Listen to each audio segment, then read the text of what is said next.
Oke, selamat malam. Saya Andrew akan menjelaskan kepada kalian semua tentang sekolah rimba yang didirikan oleh perempuan hebat asal Indonesia, yaitu Butet Manurung. Jadi masalahnya, siapa Butet Manurung ini? Butet Manurung memiliki nama lengkap bernama Saur Marlina Manurung, yang lahir pada tanggal 21 Februari 1972. Ia adalah seorang aktivis sosial dan antropolog Indonesia. Serta Butet Manurung juga meraih banyak gelar. Salah satunya ia bergelar S1 Antropologi dan Sastra Indonesia di Universitas Pajajaran, Bandung. Serta S2-nya di bidang antropologi juga di Terapan dan pembangunan partisipatif di Australian National University dan lain sebagainya. Penghargaan yang pernah diterima adalah Nobel Asia Raymond Magsaysay Award 2014 dan juga penghargaan kebudayaan Kementerian Pendidikan dan Kebudayaan 2015 serta Ernst & Young Indonesia Social Entrepreneur of the Year 2012 dan lain sebagainya. Dia juga merupakan pernitis atau pelaku pendidik alternatif bagi masyarakat adat di Indonesia, yaitu sekolah rimba yang akan kita bahas kali ini. Minat awal Butet ingin mendirikan sekolah rimba ini adalah karena kegemarannya berpetualang, serta pada masa kecil dia sering membaca buku-buku petualangan. Dalam perjalanan studi Butet dekat dengan masyarakat adat di seluruh Indonesia, berbekal ijazah yang ditunjang dengan tekad dan kasih sayang contohnya.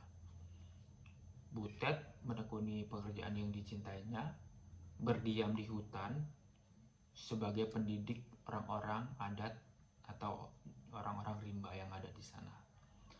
Masyarakat rimba di Bukit 12, Jambi, Sumatera. Awal ide tersebut karena Butet ingin merubah cara pandang mereka tentang sekolah, karena kebanyakan suku rimba memiliki pandangan sekolah itu tabu.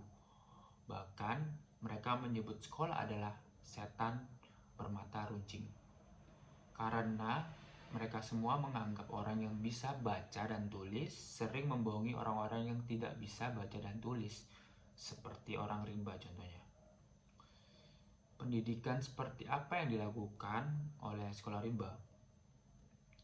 Pendidikan yang dilakukan itu masyarakat adat perlu mengerti atau mengetahui tambahan, dan mengetahui tersebut haruslah kontekstual dan fungsional. Dan juga keluhuran dan pengetahuan adat hanya mengatur bagaimana kehidupan harian mereka yang dijalankan.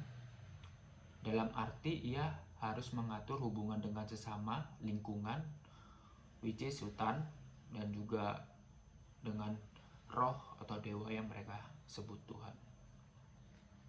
Bukan mengatur bagaimana menghadapi persoalan perubahan dan lingkungan fisik, sosial, dan intervensi ekonomi akibat tekanan di luar hutan yang mereka duduki. Serta seringkali juga saya pernah baca bahwa media juga memiliki pendapat bahwa anak-anak rimba tidak bisa sekolah karena mereka membantu orang tua. Tapi pandangan mereka, membantu orang tua itu seperti berburu dan petani adalah sekolah alam bagi mereka, supaya mereka bisa bertahan hidup. bagi sekolah sendiri bahwa budaya semua itu keren, tergantung di mana dia ditempatkan. Dan pengajar di sana sebagai guru untuk orang rimba harus bisa berbaur dengan budaya mereka agar juga dapat menerima keberadaan sekolah rimba ini. Di awal banyak penolakan, contohnya mereka masih melihat pensil seperti setan bermata runcing. Butuh waktu lama untuk mendekati orang-orang yang di dalam rimba juga. Kita harus Butet juga harus mendekat mereka selama 7 bulan lewat penolakan dan kesalahpahaman. Tujuan sekolah rimba sendiri adalah menjadi pusat pembelajaran masyarakat adat, mengkampanyekan keberagaman pendidikan tradisional, dan juga terlibat menjadi konsultan untuk Kemendikbud dalam menyusul model pendidikan kontekstual khususnya masyarakat adat, karena masyarakat kota sama adat itu berbeda, kehidupannya juga berbeda. Jadi harusnya menurut Butet sendiri atau sekolah ini, sebaiknya sekolah juga harus bisa mendukung juga gimana mereka berbudaya serta dapat juga bersekolah. Jadi kesimpulannya yang saya dapat dari Butet ini adalah bentuk bela negara Butet menurung adalah membuat anak-anak negeri khususnya yang di desa-desa adat atau di dalam hutan atau disebut juga rimba bisa bertahan hidup dari cepatnya modernisasi yang ada di dalam negeri kita sendiri. So, thank you udah mau dengerin saya ngomong dan juga berpendapat. Terima kasih. Rimba disebut orang Kubuh yang bodoh dan primitif. Dalam banyak hal, orang rimba lebih maju dari kita.